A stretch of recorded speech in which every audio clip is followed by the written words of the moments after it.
नगर पालिका के अलका सिंह जी मंच पर हैं, आदरणीय हमारे विधायक बरहत साका बाबा, नगर पंचायत की अध्यक्ष गौरी बाजार के चेयरमैन सही सभी लोगों से निवेदन है आप लोग भी स्मृति चिन्ह देने का काम करें, तत्काल करिए और आप लोग मंच को खाली करिए। क्षत्रिय महासभा के लोग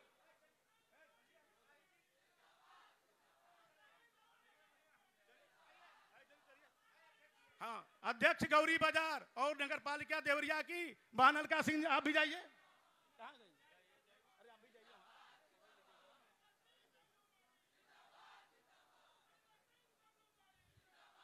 डब्लू बड़ी जी बहुत बहुत धन्यवाद, भारी भीड़ के साथ आप आवे।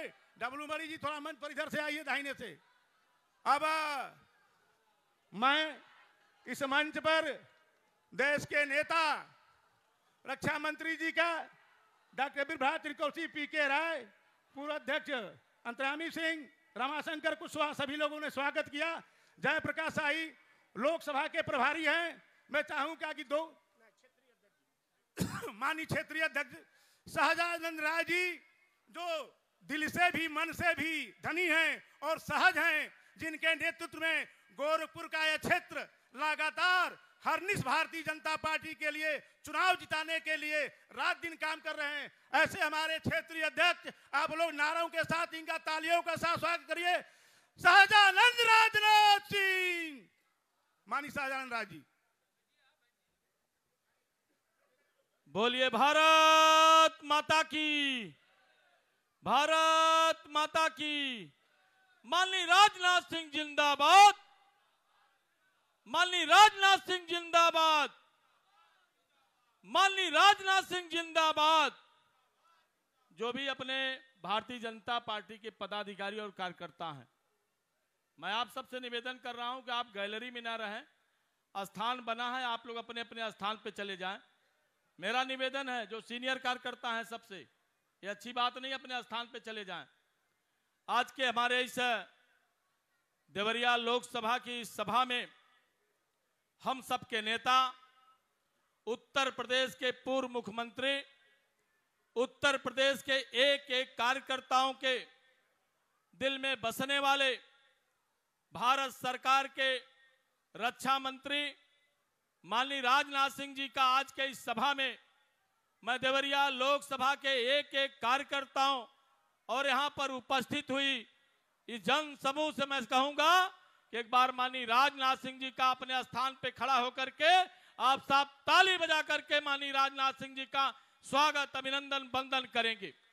आज के इस लोकसभा चुनाव में भारतीय जनता पार्टी के हमारे यहाँ के लोकप्रिय प्रत्याशी, हम सबके जो एक एक कार्यकर्ताओं ने, ऐसे शशांक मणि त्रिपाठी जी, हमारे आज के इस सभा में देवरिया विधानसभा के लोकप्रिय विधायक ऐसे सलभ मणि त्रिपाठी जी, हमारे भारतीय जनता पार्टी के नेता, यहाँ के विधान परिषद सदस्य भाई रतनपाल सिंह जी, भारतीय जनता पार्टी के नेता और रुद्रपुर से विधायक भाई जयप्रकाश निषाद जी, भारतीय जनता पार्टी कभी चौरी चौरा के विधायक रही, अभी राज्यसभा सांसद श्रीमती संगीता यादव जी, हमारे भारतीय जनता पार्टी के फाजिल नगर के विधायक सुरेंद्र कुशवाहा जी, हमारे रामपुर के विधायक भाई सुरेंद्र चौरसिया जी,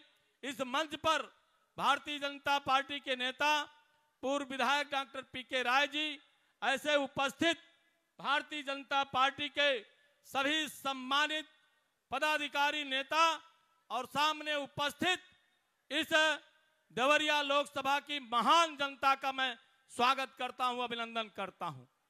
आज मैं एक बार पुनः इस देवरिया लोकसभा में हम सबके नेता माननीय राजनाथ सिंह जी के आगमन के कारण आज ये देवरिया लोकसभा के जो देवरिया के भारतीय जनता पार्टी के कार्यकर्ता और यहाँ की जनता जो सदैव माननीय राजनाथ सिंह के प्रति स्नेह और इनके प्रति आदर करती है, मैं समझता हूं कि आपके आने के कारण आज देवरिया लोकसभा के जो एक एक कार्यकर्ता हैं, चाहे वो बूथ से लेकर के हमारे शक्ति केंद्र जिले स्तर के, चाहे वर्तमान के हों चाहे पूर्व के हैं, आपके आगमन के कारण इस देवरिया लोकसभा का एक एक कार्यकर्ता आपके आने पर आह्लादित है, प्रसन्नचित्त है। और मैं विश्वास दिलाना चाहता हूं कि आज के बाद जो कार्यकर्ता लगे हैं, लेकिन आपके आगमन के बाद यहां का एक एक कार्यकर्ता ये संकल्प लिया है कि देवरिया लोकसभा को भारतीय जनता पार्टी, जो आप सबका संकल्प, आप सबका नारा है कि अब की बार 400 पार, तो मैं आपको विश्वास दिलाना चाहता हूं कि यहां की जनता, यहां की महान जनता ने ये मन बना लिया है कि देवरिया लोकसभा में हम 5 लाख के पार जीत सुनिश्चित करने का संकल्प लिया। मैं एक बार पुनः आपका इस देवरिया लोकसभा में और विशेष तौर पे क्षेत्रीय अध्यक्ष होने के कारण इस गोरखपुर क्षेत्र के उन तमाम सभी बूथ अध्यक्ष से लेकर के ऊपर तक के सभी कार्यकर्ताओं के तरफ से मैं आपका स्वागत करता हूं, अभिनंदन करता हूं, वंदन करता हूं और साथ ही साथ अपनी बात को समाप्त करता हूं। बोलिए जय जय श्री राम। अब अगले वक्ता के रूप में मैं अपने सभी सीनियर वक्ताओं से निवेदन करूंगा, संबोधन में 2 शब्द। अब यहाँ के सदर विधायक आदरणीय डॉक्टर सलामणि त्रिपाठी जी, अब आप आए सभा को संबोधित करें। बहुत बहुत धन्यवाद। देवभूमि देवरिया पे पधारे भारत सरकार के यशस्वी रक्षा मंत्री, हम सभी के अभिभावक, भारतीय जनता पार्टी को जिन्होंने अपने खून और पसीने से सींचा है और जिनसे हम जैसे नौजवानों को बहुत सारी प्रेरणा मिलती है, ऐसे आदरणीय माननीय राजनाथ सिंह जी, इस कार्यक्रम को सफल बनाने के लिए दिन रात जिन्होंने मेहनत की, ऐसे हमारे क्षेत्रीय अध्यक्ष आदरणीय सहजानंद राय जी, देवरिया लोकसभा के यशस्वी और लोकप्रिय प्रत्याशी आदरणीय शशांक मणि जी, जिला अध्यक्ष आदरणीय भूपेंद्र सिंह जी, क्योंकि 2 ही मिनट का समय मिला है इसलिए सम्मानित मंच और यहां उपस्थित माताएं, बहनें, बड़े बुजुर्गों, नौजवान मित्रों,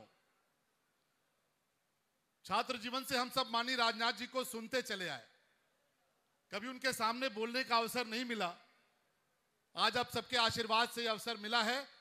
मैं संपूर्ण देवरिया की तरफ से माननीय राजनाथ सिंह का देवराव बाबा की भूमि पर कोटि कोटि नमन करता हूं, वंदन करता हूं, अभिनंदन करता हूं।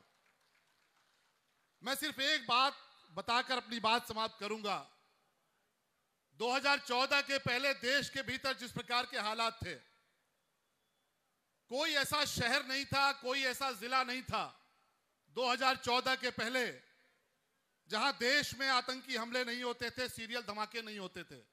चाहे अयोध्या रहा हो, चाहे काशी रही हो, चाहे मथुरा रहा हो, चाहे लखनऊ रहा हो, और तो और आपने मुंबई में देखा होगा कितना बड़ा आतंकी हमला हुआ था। करीब 36 घंटे तक पूरी की पूरी मुंबई पाक परस्त आतंकवादियों के हाथों में थी। और जब जब देश पर कोई आतंकी हमला होता था, 2014 के पहले हमारे जो प्रधानमंत्री थे, एक हमला हुआ, हमारे प्रधानमंत्री सीधे भागकर जाते थे, अमेरिका के दरवाजे पर जाते थे, संयुक्त राष्ट्र संघ के दरवाजे पर जाते थे और जाकर गुहार लगाते थे, पाकिस्तान से बचाओ। कोई सीरियल धमाका हुआ, गुहार लगाते थे, पाकिस्तान से बचाओ। आतंकी घटनाएं होती थी, तत्कालीन प्रधानमंत्री ये गुहार लगाते थे, पाकिस्तान से बचाओ, पाकिस्तान से बचाओ, पाकिस्तान से बचाओ। 2014 के बाद आप सब ने जब आशीर्वाद दिया, आज हम गर्व के साथ कह सकते हैं मोदी जी और राजनाथ जी की जोड़ी ने पाकिस्तान का वो हाल किया है कि पाकिस्तान दुनिया के मंचों पर जाता है, कहता है भारत से बचाओ, भारत से बचाओ, भारत से बचाओ। आप सब इतनी बड़ी संख्या में आए हैं, आप सबसे प्रार्थना है कि जब 4 जून को नतीजे आए, क्योंकि अब तो माननीय राजनाथ जी भी यहां पर आ चुके हैं, हम सब की यह प्रार्थना है कि शशांक जी को इतना आशीर्वाद दीजिएगा कि 4 जून को जब नतीजे आए तो हम बड़े गर्व के साथ कह सकें कि पूरे देश में सबसे ज्यादा वोटों से अगर कोई चुनाव जीता तो शशांक मणि जी चुनाव जीते। बहुत बहुत धन्यवाद, बहुत बहुत। हम लोग के लोकप्रिय विधायक ने बहुत अच्छा। मैं सभी लोगों से अपील कर रहा हूं जो हमारे दाहिने बगल खड़े हैं, बाएं बगल चले आइए। अब जिनके लिए सभा हो रही है और हमारे देवरिया लोकसभा 66 के प्रत्याशी आदरणीय शशांक मणि त्रिपाठी जी से चाहूंगा कि अब आप आइए, सभा को संबोधित करिए और माननीय रक्षा मंत्री जी का अपने उद्वहन से स्वागत करिए। माननीय शशांक मणि त्रिपाठी जी।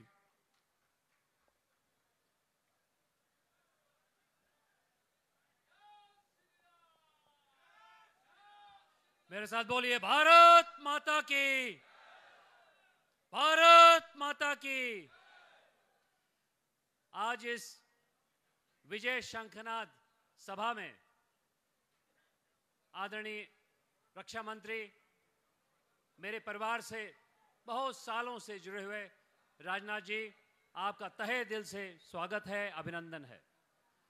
मंच पे आसीन हमारे क्षेत्रीय अध्यक्ष सहजानंद जी, हमारे जिला के अध्यक्ष भूपेंद्र जी, हमारे यहाँ के संयोजक जेपी शाही जी, हमारे विधायक शलभ मणि जी, सुरेंद्र चौरसिया जी, पीके राय जी और सम्मानित मंच। दोस्तों, आज इस सभा से 2024 के लोकसभा देवरिया चुनाव का शंखनाद हो रहा है और शंखनाद के लिए शक्ति की आवश्यकता है। और यदि एक व्यक्ति जो राष्ट्रीय सरकार में उस शक्ति का प्रतीक है तो वह आदरणीय राजनाथ जी हैं। राजनाथ जी हमारे रक्षा मंत्री तो हैं ही, लेकिन उनका चरित्र एक शक्तिशाली व्यक्ति का है और मुझे पूरा विश्वास है कि आज की तारीख में उस शक्ति का प्रवाह हमारे जनपद में होगा। आपके यहाँ पर आने से वह शक्ति हमें मिलेगी, हमारे कार्यकर्ताओं को मिलेगी, यहाँ के मतदाताओं को मिलेगी। आज की तारीख में आदरणीय राजनाथ जी ने पिछले 5 साल में ही जिस प्रकार का अलौकिक कार्य किया है उसको मैंने बड़े नजदीकी से देखा है। मैं भी एक सैनिक का बेटा हूं और मेरा सौभाग्य रहा है कि पिछले 10 साल में मैंने मिनिस्ट्री ऑफ डिफेंस के साथ भी काम किया है, अंतरिक्ष में भी काम किया है। बड़ी बारीकी से देखा है कि पिछले जब कांग्रेस की सरकारें होती थी तो हम लोग शस्त्रों का आयात करते थे।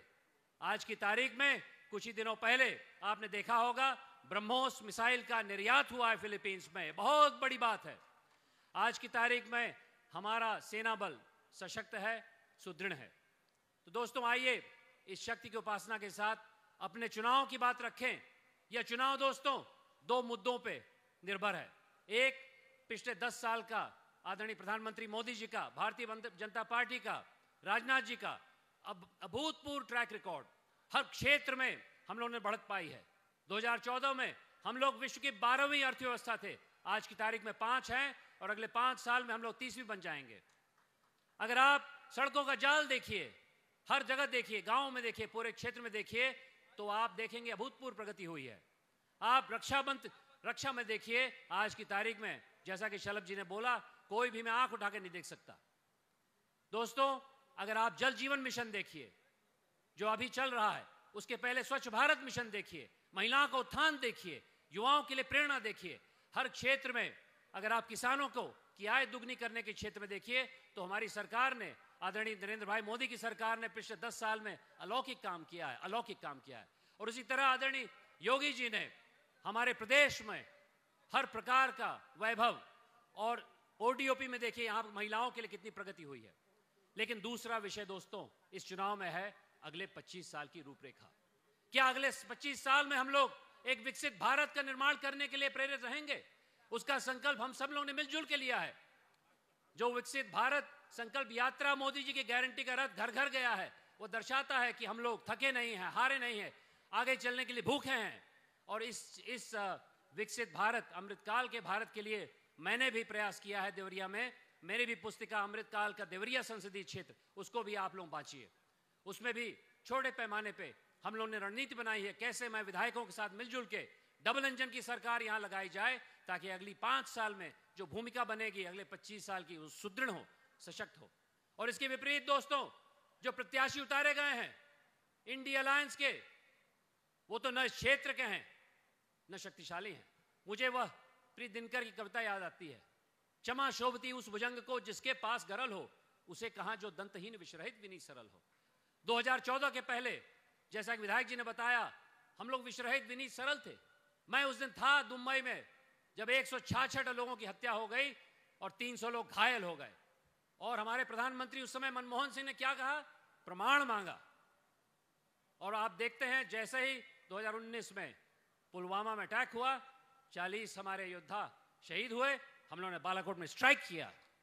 इस प्रकार का नेतृत्व हम लोग चाहते हैं जो निर्भीक हो। इस प्रकार का नेतृत्व आपको सिर्फ और सिर्फ प्रधानमंत्री मोदी जी में, भारतीय जनता पार्टी में राजनाथ जी जैसे व्यक्तित्व मिलेगा। तो दोस्तों आइए निर्णय कर लिया जाए। अगर 1 जून को मतदान होता है तो निर्णय आपका साफ होना चाहिए। एक तरफ शक्ति है, एक तरफ वैभव है, एक तरफ पराक्रम है और दूसरी तरफ विभाजन है। इंडिया अलायंस में कोई मुद्दा नहीं, एक ही मुद्दा है कि कैसे मोदी जी को हटाया जाए, और कोई मुद्दा नहीं है। न तो कोई प्राइम मिनिस्टर का फेस है। तो मैं उन वोटर्स को भी प्रोत्साहित करना चाहता हूं जो कोर आज की तारीख में भाजपा के वोटर नहीं है। आप क्षेत्रीय नेतृत्व में विश्वास करिए। मैं आपका क्षेत्रीय नेता हूं, मैं आपके लिए खड़ा रहूंगा और आप वोट दीजिए भारतीय जनता पार्टी को, ताकि अपने क्षेत्र को आगे बढ़ाने के लिए हम लोग दिन रात प्रयास करते रहें। दोस्तों समय कम है, मैं यही आह्वान करूंगा, एक तो वोट दीजिए, भारी मात्रा में वोट दीजिए। कुछ ही दिनों पहले मैंने ही एक जिसे कहते हैं अभियान कायम किया है, उसका नाम है देवरिया मांगे वोट। मैं 2 मिनट तो तथ्य दूंगा। 18.6 लाख वोटर हैं। अगर 60% भी वोट पड़ता है तो 7.5 लाख लोग वोट नहीं करेंगे। मैं उन 7.5 लाख वोटर्स का, मान लीजिए 1.5 लाख बाहर हैं, 6 लाख वोटर को उत्साहित करता हूं कि इस बार अवश्य मतदान करिए, क्योंकि यह चुनाव महज 5 साल का चुनाव नहीं है दोस्तों, यह चुनाव अगले 25 साल को निर्धारित करेगा। खास करके अपनी माताओं बहनों को प्रोत्साहित करूंगा, आपका वोट विकास का वोट है, आपका वोट लक्ष्मीबाई का वोट है, आपका वोट मोदी जी के बाद एक सब अबला नारी नहीं, एक सशक्त नारी के बारे में है। वही जो कविता थी, पूर्वांचल की योद्धा थी लक्ष्मीबाई, बर्छी ढाल कटारी, उसकी वही सहेली थी। तो आइए यहाँ के लक्ष्मीबाई, यहाँ के मंगल पांडे, यहाँ के राणा प्रताप उठें, ताकि हम लोग 1 जून को प्रचंड मात्रा में वोट दें। और मेरा एक फॉर्मूला है दोस्तों, अगर आपकी अनुमति हो तो मैं बताता हूं। 66 लोकसभा देवरिया में 66% मतदान हो और उसमें 66% भारतीय जनता पार्टी के झोले में आए, यही मेरी मनोकामना है। इसी मनोकामना को अभिव्यक्त करके मैं अपनी वाणी को विराम देता हूं। मैं फिर से आदरणीय राजनाथ जी का बहुत बहुत आभारी हूं, क्योंकि वो यहाँ पर आए व्यस्ततम समय में, उनका भी चुनाव शीघ्र ही है। और इसी के उपलक्ष्य में मेरे साथ एक बार बोलिए भारत माता की, भारत माता की, भारतीय जनता पार्टी, जय श्री राम। बहुत बहुत धन्यवाद। बहुत बहुत धन्यवाद। एक बार बोलेंगे भारत माता की। माननीय राजनाथ सिंह जिंदाबाद, नरेंद्र मोदी राजनाथ सिंह। मैं आज के इस सभा में हम सबके नेता, मैंने पहले भी कहा कि उत्तर प्रदेश का एक एक भारतीय जनता पार्टी के कार्यकर्ताओं के हृदय में बसने वाले माननीय राजनाथ सिंह जी को मैं आप सबके बीच में बुलाऊं। आप सब जानते हैं कि इस चुनाव में आंध्र प्रदेश के प्रचार के समय आपको चोट लग जाने के कारण पैर में, आज आप हम सब के बीच में बैठे ही बैठे हम सबको आशीर्वचन देंगे। ऐसे अपने माननीय राजनाथ सिंह जी से मैं सादर निवेदन करता हूं कि आज की सभा में हम सबका मार्गदर्शन करें। माननीय राजनाथ सिंह जी बोलिए भारत माता की। क्या बात है। अब भारतीय जनता पार्टी के क्षेत्रीय अध्यक्ष श्रीमान सहजानंद जी राय, जिला अध्यक्ष श्री भूपेंद्र सिंह जी, श्री जयप्रकाश जी निधायक निषाद विधायक रुद्रपुर, और आपके लोकसभा के प्रत्याशी योग्य, सक्षम लेकिन दुबले पतले शशांक मणि त्रिपाठी, डॉक्टर सलभ मणि त्रिपाठी विधायक देवरिया सदर। और मैंने समझता हूं कि शशांक मणि त्रिपाठी जी की जो ताकत यहां कमजोर पड़ेगी तो वहां फिर हमारे सलभ मणि जी जो खड़े हो जाएंगे। और श्री दीपक मिश्र, काका की शाका, अरे वाह रे काका, काका के उस चुनाव में मैं आया था। हाँ, वही तो मैंने कहा कि श्री सुरेंद्र चौरसिया विधायक रामपुर कारखाना, अच्छा बहुत अच्छे। और श्री असीम राय विधायक तमकुही, कहाँ नहीं है, अच्छा, श्री सुरेंद्र कुशवाहा विधायक फाजिल नगर, हाँ ठीक है सुरेंद्र जी, बस बस, ओके ओके। श्रीमती संगीता यादव, इनको तो मैं जानता हूँ, राज्यसभा की आपकी सांसद हैं। डॉक्टर रामपाल सिंह जी, रतनपाल सिंह जी विधान परिषद। पंडित गिरीश चंद्र जी तिवारी, श्री जयप्रकाश जी शाही, श्री यशवंत सिंह जी, श्री दुर्गेश राय, श्री विजय नारायण दुबे, श्रीमती अलका सिंह, श्री सीपी सिंह, डॉक्टर अंतर्यामी सिंह, श्री अखिलेश त्रिपाठी, राजेश जी मिश्रा। इस सभा में मौजूद मेरे सभी सम्मानित बहनों एवं भाइयों, मैं आप सबसे क्षमा चाहता हूं कि चाहते हुए भी लंबे समय तक खड़े होकर मैं भाषण नहीं कर पा रहा हूं।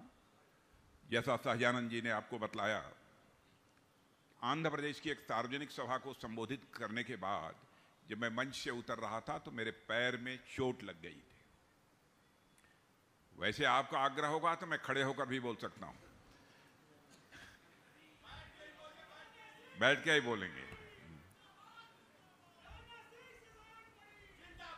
बहनों भाइयों, आप लोगों ने तालियां बजाकर बहुत ही गर्मजोशी के साथ स्वागत किया है। मैं जानता हूं भारत की परंपरा है और शिष्टाचार का तकाजा है, स्वागत, अभिनंदन और सलाम दुआ कभी एक तरफा नहीं होना चाहिए। इसलिए मैं भी अपनी तरफ से शीश झुकाकर आप सभी बहनों भाइयों का हार्दिक अभिनंदन करता हूं, आप सभी का स्वागत करता हूं। आज यदि मैं यहां पर आया हूं तो शशांक मणि त्रिपाठी के लिए आया। शशांक मणि त्रिपाठी का परिचय कराने की कोई आवश्यकता नहीं है। सामाजिक कार्यों में इनकी किस प्रकार की भूमिका रहती है मुझसे बेहतर आप सभी लोग जानते हैं। पढ़े लिखे एक योग्य नेता है और इनसे ज्यादा तो इनके पिताजी आदरणीय पंडित प्रकाश श्री प्रकाश जी त्रिपाठी, उनको भी मैं अच्छी तरह जानता हूं। उन लोगों के प्रति सचमुच हमारे मन में हमारे उनके प्रति एक बेहद आदर का भाव मेरे अंदर है। और आज यदि यहां पर मैं आया हूं तो आपको यह कहने के लिए आया हूं बहनों भाइयों कि 4 चरणों के चुनाव संपन्न हो चुके हैं और 4 चरणों के चुनाव संपन्न होने के बाद जो रुझान मिल रही है, बड़े बड़े इस देश के राजनीतिक विश्लेषक और अंतर्राष्ट्रीय राजनीतिक विश्लेषक यह मानने लगे हैं कि 4 चरणों के चुनाव के बाद यह बात अब पक्की हो गई है कि भारतीय जनता पार्टी नेतृत्व की एनडीए अब इस देश में 400 से अधिक सीटों पर विजय प्राप्त करने जा रही है। हम आपसे क्यों समर्थन मांग रहे हैं? हम आपसे इसलिए समर्थन मांग रहे हैं, केवल सरकार बनाने के लिए आपसे हम समर्थन नहीं मांग रहे हैं। सरकार बनाना भी हमारा एक उद्देश्य है। आपसे हम समर्थन मांग रहे हैं तो देश बनाने के लिए हम आपका समर्थन मांग रहे हैं। और जो भी मैं बोलूंगा, मैं पूरी सावधानी बरतता हूं कि कोई ऐसी बात नहीं होनी चाहिए जो गलत हो, तथ्यों से परे हो। मैं अपने प्रेस के दोस्तों से भी कहना चाहता हूं, यदि मेरी बात कोई भी गलत हो तो अपने अखबार के पन्नों पर लिख देंगे। यदि हमारी गलती होगी तो मैं उसके लिए खेद व्यक्त कर लूंगा। और यह बात मैं इसलिए कह रहा हूं कि जिंदगी में हमने राजनीति की है तो जनता की आंखों में धूल झोंक कर राजनीति नहीं की है, जनता की आंखों में आंख डालकर मेरे बहनों भाइयों राजनीति की है। और शशांक मणि जी से भी मैं कहना चाहूंगा, जो हमारे राजनीतिक जीवन का अनुभव है उस आधार पर मैं कहना चाहूंगा, जनता को कभी आश्वासन मत दीजिएगा। अपने लंबे राजनीतिक जीवन में जनता को कभी मैंने आश्वासन नहीं दिया है। जनता की कोई कठिनाई है, जनता की कोई मांग है तो आप उनको कहिए आपका आशीर्वाद चाहिए, मैं पूरी ताकत से यह कोशिश करूंगा कि आपकी समस्याओं का समाधान हो जाए। और यह बात मैं इसलिए कह रहा हूं कि आजाद भारत के इतिहास में नेताओं की कथनी और करनी में अंतर होने के कारण ही भारत की राजनीति और जनता पर से लोगों का विश्वास धीरे धीरे कम होता चला गया। भारत की राजनीति में एक विश्वास का संकट पैदा हुआ और बहनों भाइयों, उस विश्वास के संकट को चुनौती के रूप में किसी राजनीतिक पार्टी ने स्वीकार किया है तो मैं डंके की चोट पर कह सकता हूं वह भारतीय जनता पार्टी ने स्वीकार किया। जो हम कहेंगे वो हम करेंगे। कौन इस सच्चाई को नकार सकता है? भारत का कद आज सारी दुनिया में ऊंचा हुआ है। यहां के रहने वाले लोग भी यदि पहले विदेशों में जाते रहे होंगे और आज भी ये विदेशों में जाते होंगे, उनकी समझ में भी यह बात अच्छी तरह आती होगी कि दुनिया में पहले भारत के बारे में क्या धारणा थी और आज भारत के बारे में क्या धारणा बनी हुई। बहनों भाइयों, पहले अंतर्राष्ट्रीय मंचों पर, दुनिया के मंचों पर भारत कुछ बोलता था। मैं भी जाता था 25 साल पहले भी अंतर्राष्ट्रीय मंचों पर बोलने के लिए। संयुक्त राष्ट्र संघ में भी बोल चुका हूं, लगभग 30, 40, 50 अंतर्राष्ट्रीय मंचों पर मैं बोल चुका हूं। पहले हम लोग जाते थे, भारत को यदि बोलना होता था तो मैं देखता था कि बहुत सारी कुर्सियां खाली हो जाती थी। ठीक है, भारत बोल लेगा, एक दो कमजोर देश बोल लेंगे, उसके बाद आकर हम लोग बैठेंगे। भारत की बातों को अंतर्राष्ट्रीय मंचों पर कोई गंभीरतापूर्वक लेता ही नहीं था। लेकिन आज यदि अंतर्राष्ट्रीय मंचों पर भारत कुछ बोलता है, मेरे बहने भाइयों, सारी दुनिया कान खोलकर सुनती है भारत बोल क्या रहा है। यह भारत की हैसियत सारी दुनिया में बनी। और जैसा शशांक जी बतला रहे थे, धन दौलत के मामले में भारत लगातार मजबूत हो रहा है। सारी दुनिया में यह धारणा थी कि भारत यह तो गरीबों का देश है। धारणा पूरी तरह से बदल चुकी है। अमेरिका दुनिया का जो सबसे ताकतवर देश माना जाता है, वहां के राजदूत, उनका नाम है मिस्टर गारसेटी,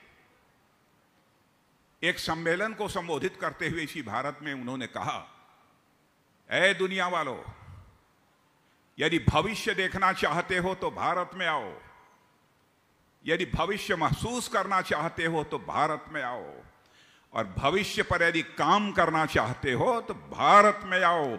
यह मैं नहीं कह रहा हूं, यह मैं नहीं कह रहा हूं, यह अमेरिका के राजदूत ने किसी एक सम्मेलन को संबोधित करते हुए आज के कुछ ही समय पहले का अंग्रेजी में कहा था, उसका मैंने हिंदी में आप सबके सामने अनुवाद किया। यह भारत की हैसियत बनी है।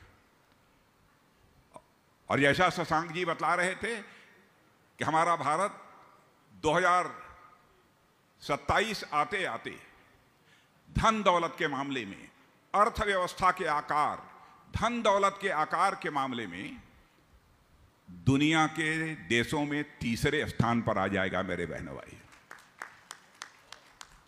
एक अमेरिका होगा, एक चीन होगा, तीसरा यदि कोई देश होगा तो हमारा और आपका देश, यह भारत होगा। भारत गरीब देश नहीं कहा जाएगा। और आज मैं डंके की चोट पर आपको कहना चाहता हूं, यह बात केवल हमारी नहीं है, बड़े बड़े दुनिया के अर्थशास्त्रियों की, बहुत बड़ी बड़ी इंटरनेशनल फर्म्स जो हैं, अंतर्राष्ट्रीय जो स्तर की जो फर्म्स हैं, अब वो यह दावा कर रही हैं कि भारत यदि ऐसे ही आगे बढ़ता रहा तो भारत को विश्व की महाशक्ति बनने से अब दुनिया की कोई ताकत नहीं रोक सकती।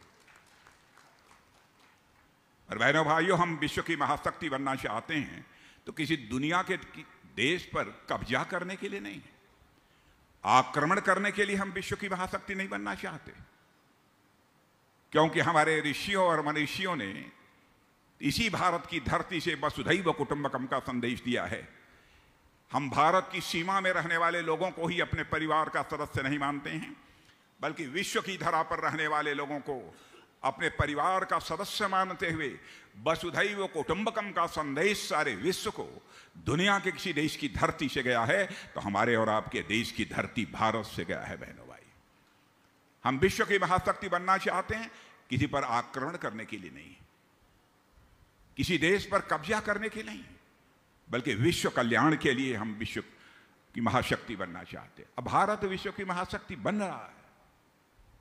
और देश का रक्षा मंत्री होने के नाते मैं आपको बतलाना चाहता हूं, बहनों भाइयों, भारत अब कमजोर भारत नहीं रहा है। भारत अब दुनिया का ताकतवर देश बन चुका है। हम लोग किसी को आंख नहीं दिखाते हैं, लेकिन यदि किसी ने भारत को आंख दिखाने की कोशिश की तो उसका मुंहतोड़ जवाब देने की ताकत इस समय भारत के अंदर है। आपका, हमारा यह भारत अब कोई साधारण भारत नहीं है, जो चाहे वह आंख दिखाकर चला जाए। बदला हुआ भारत है। लेकिन हमारे कांग्रेस के दोस्तों को समझ में बात नहीं आती है, समाजवादी पार्टी के दोस्तों को समझ में नहीं आती है।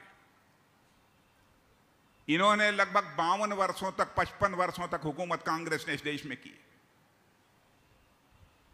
क्या किया है इन्होंने? इनके समय यह देश इतना धनवान क्यों नहीं बन पाया? इनके समय में भारत की प्रतिष्ठा सारी दुनिया में क्यों नहीं बढ़ी? अब यह कहते हैं कि हमारी सरकार बना दो, हम आपकी सारी समस्याओं का समाधान कर देंगे। अब तक क्या किया आपने? 52 वर्षों का समय किसी भी राजनीतिक पार्टी के लिए यह कोई कम समय नहीं होता। और आज आप फिर से गलत सलत लोगों को आश्वासन दे रहे हैं, जनता के अंदर तरह तरह की गलतफहमियां भी पैदा करने की कोशिश कर रहे हैं, और कहते हैं यदि इस देश में भारतीय जनता पार्टी के नेतृत्व की एनडीए को 400 से अधिक सीटें प्राप्त हो गई तो इस देश में तानाशाही आ जाएगी, लोकतंत्र खतरे में पड़ जाएगा। बहनों भाइयों, इमरजेंसी के दौरान जब श्रीमती इंदिरा गांधी भारत की प्रधानमंत्री थी, चुनाव हार गई, लेकिन केवल सत्ता में बने रहने के कारण उन्होंने लोकतंत्र का गला घोंट दिया और आपातकाल की घोषणा कर दी। हम में से बहुत सारे लोगों को 18 महीने तक जेल की हवा खानी पड़ी है।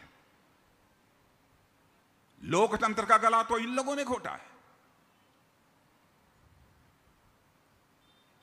और इतना ही नहीं, चुनी हुई सरकारों को 90 बार धारा 356 के अंतर्गत भंग करने का काम यदि किसी ने किया है तो कांग्रेस ने किया है। और मोदी जी तानाशाह हो जाएंगे। बहनों भाइयों, 10 वर्षों में एक भी चुनी हुई सरकार को हम लोगों ने भंग नहीं किया है। स्वस्थ लोकतांत्रिक परंपरा में जनता जिसको आशीर्वाद देती है वह सरकार चलाए। जनता की आंखों में धूल झोंक कर यह उनका समर्थन हासिल करना चाहते हैं। ये क्या करेंगे? बहनों भाइयों, यदि भारत आगे बढ़ रहा है, आप केवल अपनी कानी उंगली लगा दीजिए तो भारत का मस्तक सारी दुनिया में ऊंचा हो जाएगा। मेरे बहनों भाइयों, मैं विश्वास दिलाता हूं। आप मत देखिए सलभ मणि जी को, मत देखिए शशांक मणि जी को, मत देखिए सहजानंद को, मत देखिए राजनाथ सिंह को। आपको देखना है तो देश देखिए मेरे बहनों भाइयों। देश का मस्तक कौन ऊंचा कर सकता है?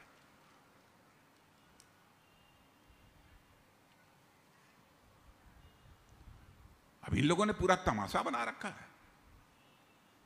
बहनों भाइयों, इमरजेंसी के दौरान हमारी उम्र 25 साल की थी। 18 महीने तक जेल मैंने काटा है, 2-2.5 महीने हमने तन्हाई झेली है। और जब मैं सेंट्रल जेल नैनी में था, मेरी माता की मौत हो गई सदमे से। इन लोगों ने पैरोल तक नहीं दिया था। और ये लोग हम लोगों के ऊपर कहते हैं कि लोकतंत्र का गला घोंट देंगे मोदी जी। कांग्रेस के दोस्तों से कहना चाहता हूं, जनता के आंखों में धूल झोंक कर राजनीति मत करो। सपा के लोगों को भी कहना चाहता हूं, जनता की आंखों में धूल मत झोंको। हिम्मत है, नजर से नजर मिलाकर बातचीत करो। झूठ क्यों बोलते हो? और मैं कांग्रेस, समाजवादी पार्टी सबको कहता हूं, किसी के अंदर दम हो तो हमारी बात काट दे।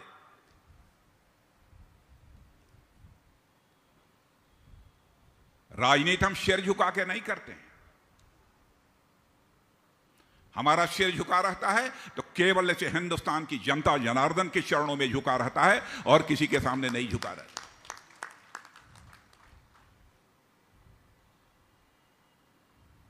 भारत अब ताकतवर भारत बन गया है, कोई सामान्य भारत नहीं है। पंडित जवाहरलाल नेहरू भारत के प्रधानमंत्री थे, श्रीमती इंदिरा गांधी 17 साल तक प्रधानमंत्री थी, राजीव गांधी जी भारत के प्रधानमंत्री थे, डॉक्टर मनमोहन सिंह जी भारत के प्रधानमंत्री थे, हमारे स्वर्गीय, जिनको मैं पूज्य मानता हूं, ऐसे स्वर्गीय लाल बहादुर शास्त्री जी को तो बहुत ही कम मौका मिला, बहुत लोग प्रधानमंत्री रहे। और फिर हमारे अटल बिहारी वाजपेयी, चौड़ी चौड़ी सड़कें दी आपको इस हिंदुस्तान में, नेशनल हाईवे दिखाई दे रही हैं, तो उस समय अटल जी ने मुझे ही ले जाकर केंद्र में मंत्री बनाया था और कहा राजनाथ सिंह चौड़ी सड़कों का जाल सारे हिंदुस्तान में बिछ जाना चाहिए, और मैं मंत्री उसका रहा। इन लोगों ने क्या किया है? और आज देखिए तो सड़कों का जाल बिछा हुआ है।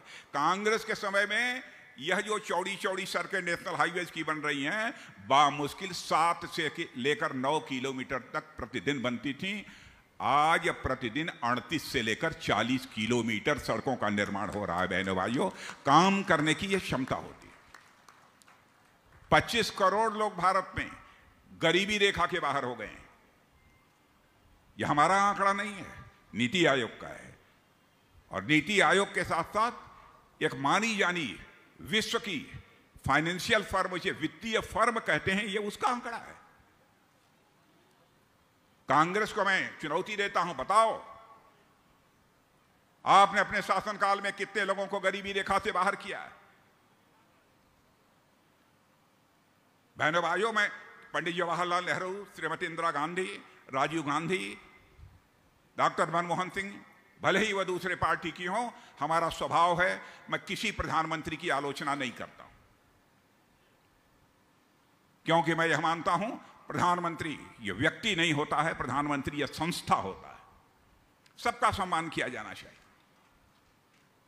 सबने कुछ न कुछ किया है, लेकिन जितना करना चाहिए उतना नहीं किया है।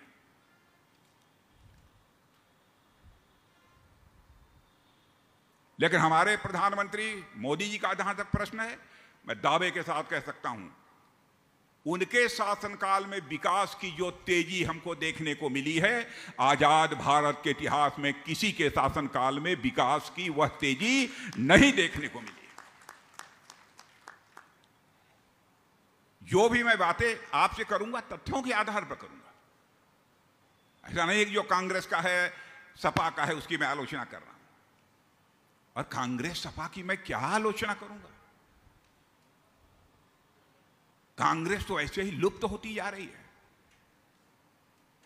जैसे आपने डायनासोर का नाम सुना होगा, डायनासोर सारे विश्व से लुप्त हो गया, गायब हो गया। वैसे ही मुझे लगता है 2024 के बाद आप बच्चों से पूछेंगे 10 साल के बाद कि बच्चे कांग्रेस कौन होता है, कि कौन कांग्रेस? यह हालत हो गई है। सपा के बारे में बच्चों से आप पूछेंगे कुछ साल के बाद तो बच्चे कहेंगे सपा, सपा का मतलब समाप्त पार्टी।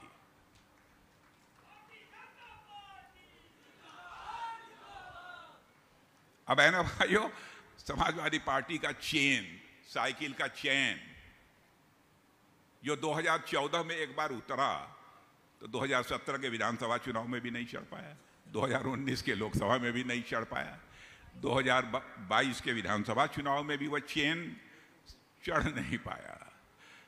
2024 के चुनाव में बहनों भाई उसमें जंग लग चुकी है। अब साइकिल पर चेन चढ़ने का तो सवाल ही नहीं। साइकिल कैसे चलेगी? साफ हो गई है। इसलिए मैं आप लोगों से अपील करने आया हूं कि आप सबका समर्थन चाहिए, आप सबका आशीर्वाद चाहिए। पक्का मकान मोदी जी ने दिया, हर घर में नल के माध्यम से जल। और मैं दोनों चीजों के बारे में बतलाना चाहता हूं। जिनको अभी तक किन्हीं कारणों से पक्का मकान नहीं मिला है, आगामी 2 साल के अंदर मिलकर रहेगा मेरे बहनों भाइयों। और जिनके घर में भी नल के माध्यम से जल नहीं पहुंचा है, जल पहुंच कर रहा है, नहीं तो आपके बीच में फिर से भाषण करने के लिए नहीं आऊंगा।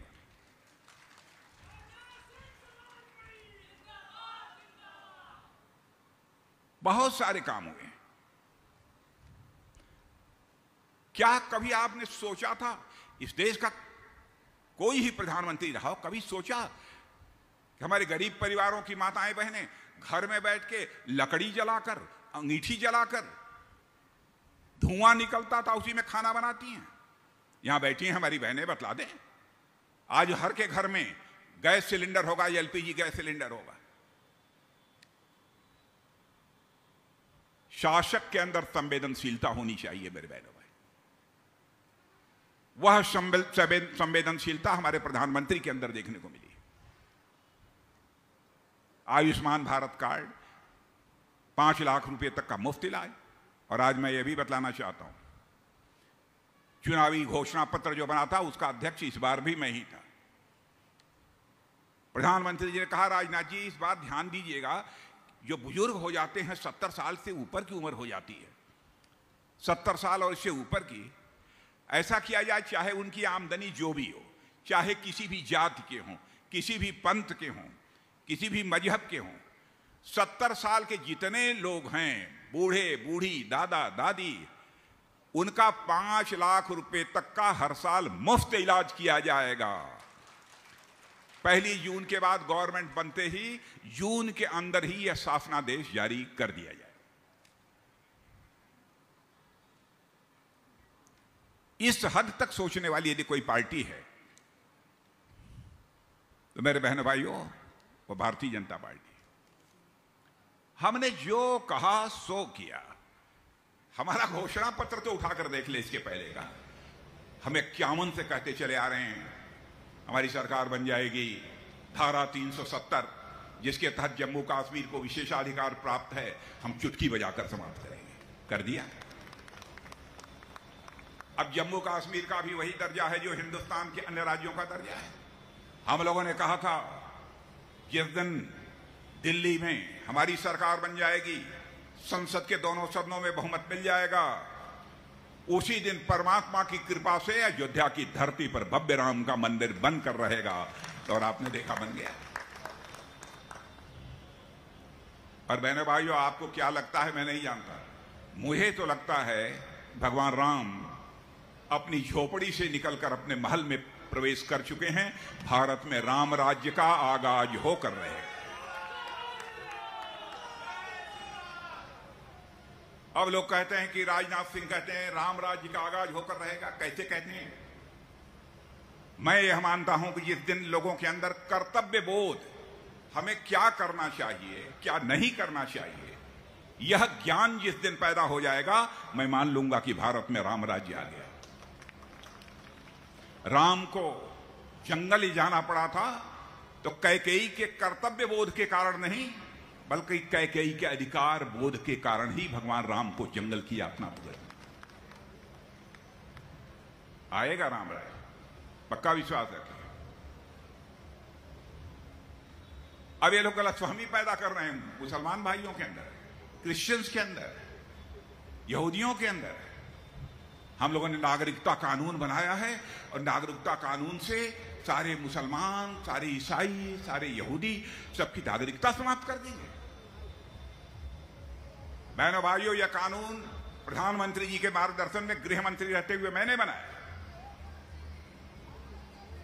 प्रधानमंत्री जी ने पूरी सावधानी बरती। यह किसी की नागरिकता लेने वाला कानून नहीं है, नागरिकता देने वाला कानून। हां, आज मैं कहकर जा रहा हूं, भारत के संविधान में लिखा है समान नागरिक संहिता यूनिफॉर्म सिविल कोड। हमारी सरकार जी बनती है तो हम यूनिफॉर्म सिविल कोड यानी समान नागरिक संहिता लागू करेंगे।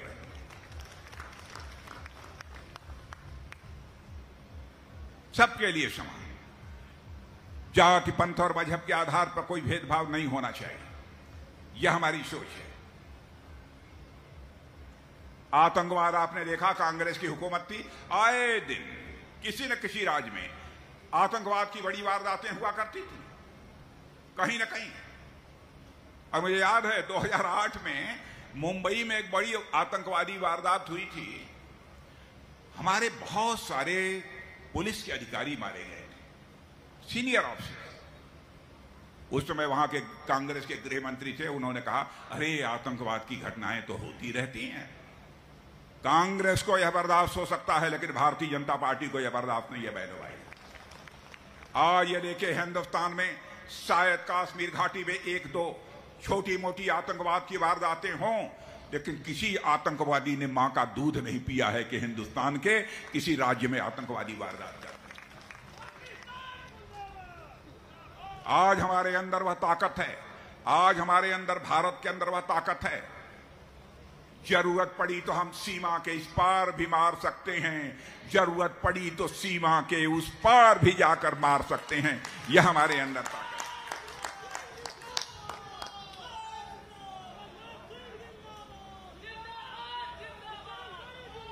पाक अधिकृत कश्मीर, पीओके, आप जानते हैं कि नहीं पीओके? कितने लोग जानते हैं? हाथ जरा उठाइए। अरे वाह भैया, नहीं नहीं, बड़े जागरूक लोगों का क्षेत्र है ये, मैं जानता हूं। देवरिया है, गौरी बाजार तो गौरी बाजार है। पीओके, बहनों भाइयों, 3 साल पहले सेना के जवानों को संबोधित करते हुए मैंने कहा था पीओके को लेने के लिए भारत को आक्रमण करने की जरूरत नहीं पड़ेगी। अरे पड़ोसी देश हम काहे को आक्रमण करें?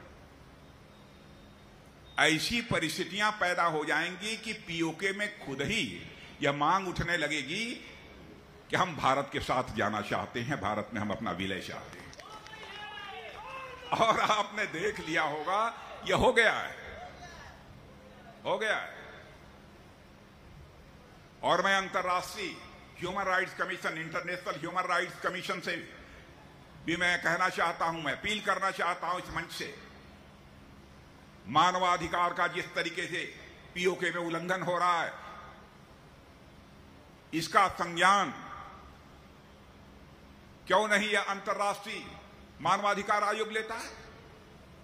अंतर्राष्ट्रीय मानवाधिकार आयोग, इंटरनेशनल ह्यूमन राइट्स कमीशन को इसका संज्ञान लेना चाहिए। क्यों नहीं ले रहे? वहां नारेबाजी हो रही है, खाने के लिए पैकेट्स के लिए मारामारी होती है। अब बताइए, हम पड़ोसी देश हैं, क्या यहां पर खाने के पैकेट के लिए कभी मारामारी होते हुए आपने देखा है भारत में? आप बतलाइए कि आप लोगों को कभी यहां खाने के पैकेट के लिए मार होते हुए देखा है कहीं? अब वहां हो रहा है।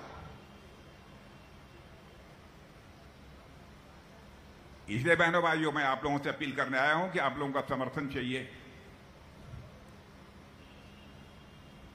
और हमारे शशांक मणि जी तो बहुत ही पढ़े लिखे योग्य एक ऐसे व्यक्ति हैं, और ये संसद में चुनकर जाएंगे, केवल आपकी समस्याओं को ही प्रभावी आवाज नहीं देंगे, बल्कि देश और विदेश की भी जो समस्याएं हैं उन पर भी प्रभावी तरीके से विचार व्यक्त करने का काम कोई करेगा तो आपके प्रत्याशी शशांक मणि जी त्रिपाठी करेंगे।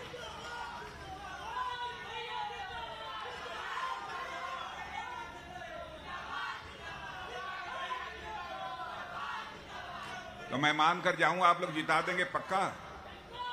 ये माताएं बहनें सब आप लोग पक्का मन बना लिया है? पक्का? अरे तब का जब मन बना लिया था, हम काहे को भूख रहे हैं? बताइए, जब आप लोग मन बना के बैठे ही हैं तब मुझे क्या कहना है? बहनों भाइयों, सरकार बनने जा रही है। जानते हैं क्या कहा इन्होंने? कहा कि मोदी जी इस बार का चुनाव हो गया, किसी दूसरे को प्रधानमंत्री बना देंगे, योगी जी को हटा देंगे, या केजरीवाल ने कहा। बहनों भाइयों, मैं योगी जी के बारे में भी कहना चाहता हूं, और आप भी जानते होंगे, किसी भी राज्य के विकास की पहली शर्त होती है चुस्त दुरुस्त कानून और व्यवस्था। आजाद भारत के इतिहास में पहली बार अपराधियों के हौसले पस्त करने का काम किसी ने किया है तो हमारे योगी आदित्यनाथ जी ने किया।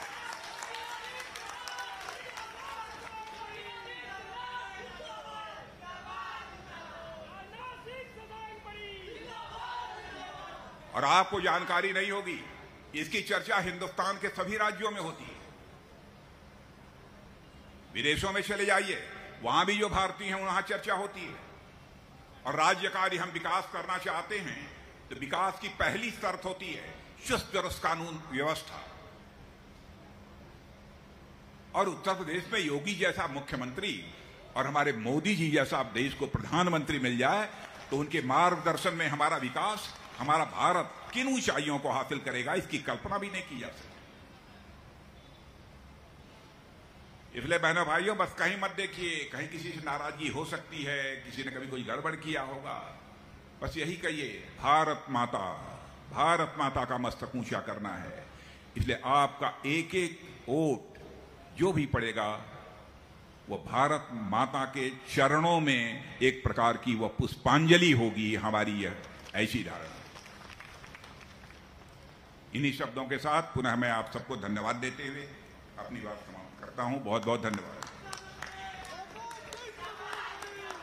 डॉक्टर धर्मपाल सिंह जी आभार व्यक्त करेंगे। धर्मपाल सिंह जी,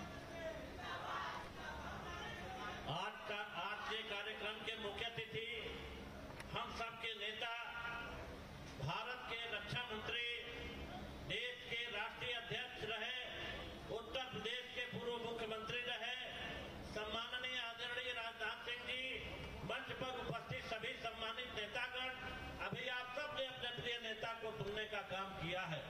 जिस तरह से आप सब இங்க நின்னு என்ன யோசிக்கிற? எப்படி எடுக்கிறதுன்னு யோசிக்கிறேன். இப்படி எடுத்தா போச்சு.